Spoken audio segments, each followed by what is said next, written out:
Welcome to Running on Reddit. Like and subscribe, or you'll be running on fumes.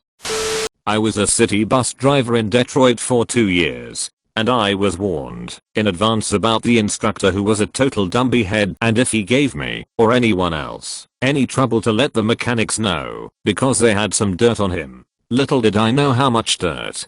The instructor's name is, let's just say his name is Mr. B, obviously not his real name. Now thankfully I already had my CDL, commercial driver license, here in the US, but not only was he an instructor at the Detroit terminal, but he was also, I found out later on, that he and a few other operators/trainers were CDL examiners that were certified by the state of Michigan to ensure that city bus drivers were properly trained inside and out of how to drive a bus, what to do when issues come up, that is, pressure dropping, powertrain malfunction, etc. Another story for another time. Back to our prima donna dumbiehead teacher. As stated earlier, I already had my CDL from a prior occupation, so I didn't have to train the entire 8 weeks and some change needed to learn the functions of a bus. So for me, the first few weeks was how to have good depth perception, how to handle air brakes, unruly a-hole passengers, how to pace myself in traffic, and so on and so forth. This joker here for weeks and months bragged and boasted that he had over 30 years with the company and he could retire right now, and he made way more than the terminal superintendent. I mean, this black man, I'm black myself, BTW, made good, and sure that you knew that as well. Even after the graduating class that we were in had gotten sworn in and badged whenever the city had established new routes, and we'd go over them in the terminal classrooms, this idiot again put that crap in our faces about how much he made. I'll get into that toward the end of the edit, and that he could retire right this instant. I thought to myself, first of all, bruh, do you realize that you're constantly bragging about yourself? You're gonna sooner or later piss off the wrong people. I mean, not everyone has the abilities and resources that you do. I found out later on during my 2 years with the company that there were operators, dummy term for bus drivers, who made way more than him. They were there just for the BCBS insurance, and I ain't mad either. They just kept lower profiles with their business. Fast forward a year, I haven't been seeing Mr. B for the last few months. Thought nothing of it. I assumed he either transferred to another terminal or he'd retired. Well, I was partially right. I'd found out through grapevine that Mr. B had gotten rushed by the feds for CDL fraud. Remember I mentioned that he was not only the senior instructor, but also a certified examiner with the state? Well, this man and a retiree were accused, and eventually found guilty of, issuing false CDLs to students.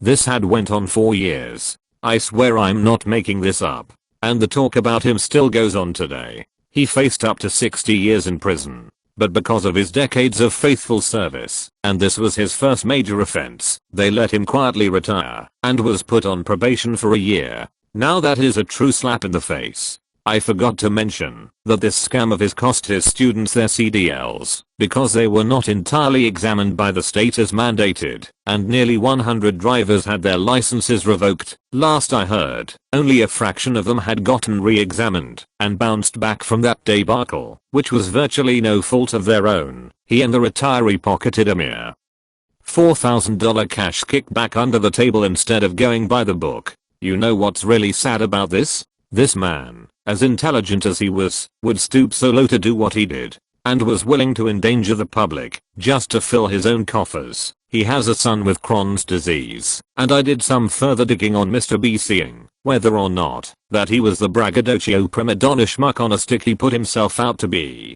Not only was he an instructor for a major bus company, he served in the military, was a CDL examiner, he was also a REA, Esquire accountant, with a net worth of $600,000, which explains why he made more than the superintendents at the terminals. Go bloody figure. Seriously, you're gonna piss away your bread and butter and your supplementary income for $4,000. You, sir, are a special kind of stupid, and this man has yet to serve any prison time. Proverbs 13:11 says, wealth quickly gained will dwindle, but the wealth of the one who gathers it little by little will increase.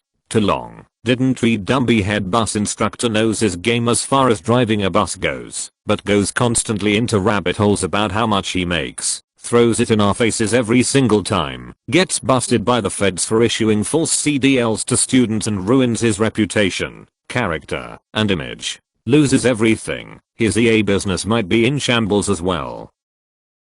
Mr. B probably isn't bragging anymore. It's a shame that he faked so many CDLs and negatively impacted so many people.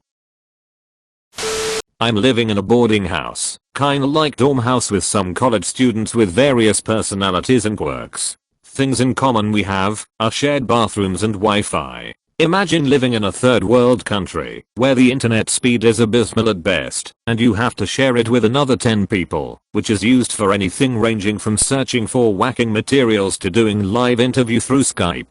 But let's focus to this particular guy which we called Fred for sake of convenience, not real name.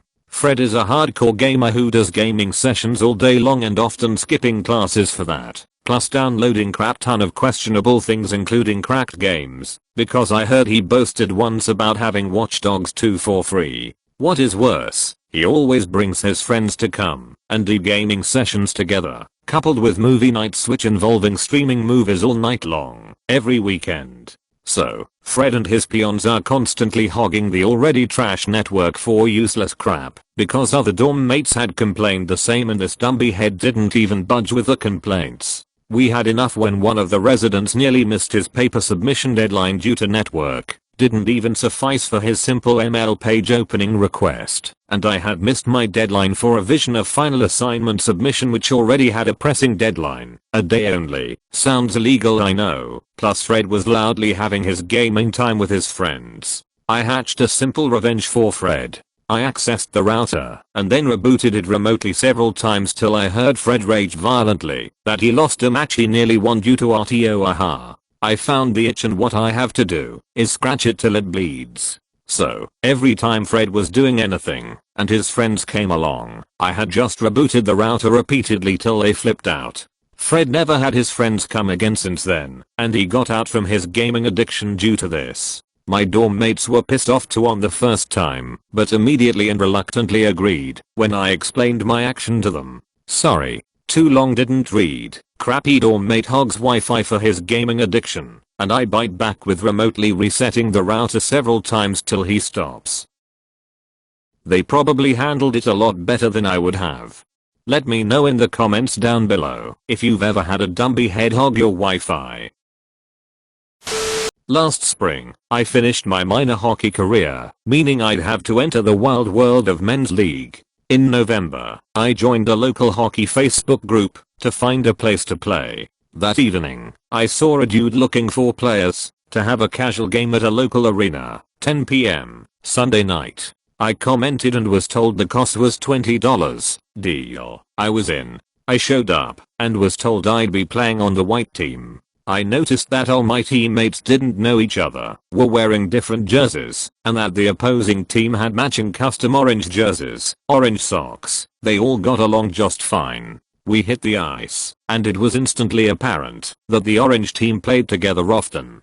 They had set plays and passed around our team with ease. We thought we'd be showing up for a casual, no contact game, but Team Orange was in it to win. They played hard, swinging their sticks at anyone who touched the puck, tripping players and taking plenty of penalties with no referee to call it. Eventually, they got bored of skating circles around a bunch of randoms and starting trying to hit members of my team. I played all-star hockey growing up. I naturally played with my head up, aware of my surroundings, but my teammates weren't so lucky. Most of them were getting run over while the orange team laughed and mocked them. The game ended early when half of my team left, injured and realizing they'd paid $20 to get run over and embarrassed by these guys. I stuck around in the dressing room after and made sure to ask lots of questions. I sat next to the team captain and soon found out that the orange team was an actual beer league team that played together every weekend. They played their league games on Saturday night, then rented the ice every Sunday night to practice. Their idea of practice was getting a team of randoms together via Facebook, advertising the session as a casual skate, then pummeling them for fun. He said that a lot of guys wouldn't come back to play again, complaining about the hitting, saying the skate was not fun, and it was getting hard to find people to play, but he didn't really care, and found it funny, plus he was making a profit. After watching this guy and his team con 11 guys out of $220 total, promise them a fun game, then beat them up, and play unfairly against them, I wanted to do something. I could have taken it up with the admin of the hockey group. That would be too easy and no fun. That weekend, I paid close attention to the Facebook group.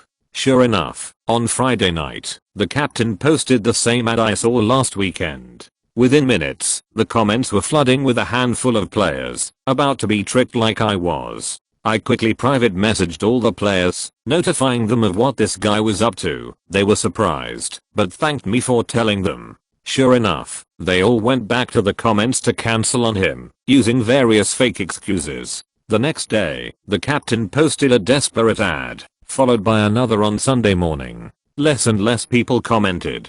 Perfect. I did this for a couple of weeks, messaging players and telling them to avoid this guy and his team. Nobody snitched on me, and slowly he stopped posting in the group. Interested to see if he'd cancelled his practices altogether, I called the rink and asked if the ice was booked on Sunday night at 10. The rink attendant said that a beer league team was practicing at that time, and it was the only open ice available for the winter. Learn to skate sessions were on weekend mornings, minor hockey games happened on weekend afternoons/evenings, and junior games happened on weekend nights. Beer league games happened late night Saturday, and the beer league team always booked practice on Sunday night. Nobody else wanted that time slot, and often went to other rinks. If it was the only open ice time, what if I went the extra step and took it from them? The orange team captain always booked his session on Friday nights, so I called the rink on Thursday night, hoping I wouldn't be asked for a down payment, and asked to book Sunday night for the next month. I told the attendant that I was running an adult learn to skate session, fake name, fake company, everything. They gave me the time slots, and told me I could pay on Sunday night, before the skate. I owned the slot now, and there was nothing that Captain Cuck could do about it. To avoid having to actually pay for the ice time, and to avoid being a no-show, I'd call every Sunday morning and cancel my session for that night, claiming my fake skating class couldn't get any members to register.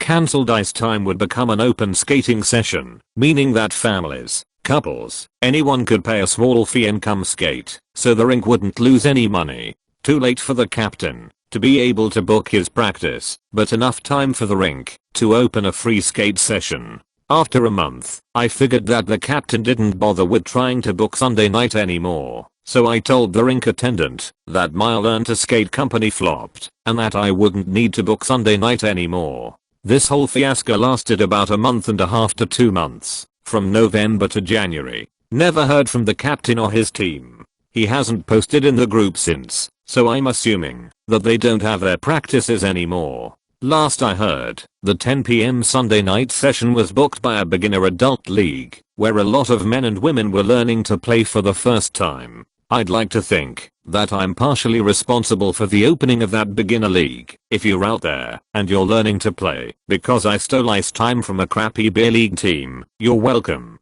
I've found a new place to play with a great group of guys. We have our games every Saturday night from 10 to 12 PM at a different rink. All good players, but just there to have fun. OP did a lot of good by putting a stop to the ads in their practice sessions. Good work. Thanks for watching. Remember to subscribe and turn on the bell or you'll be running on fumes. See you in the next video.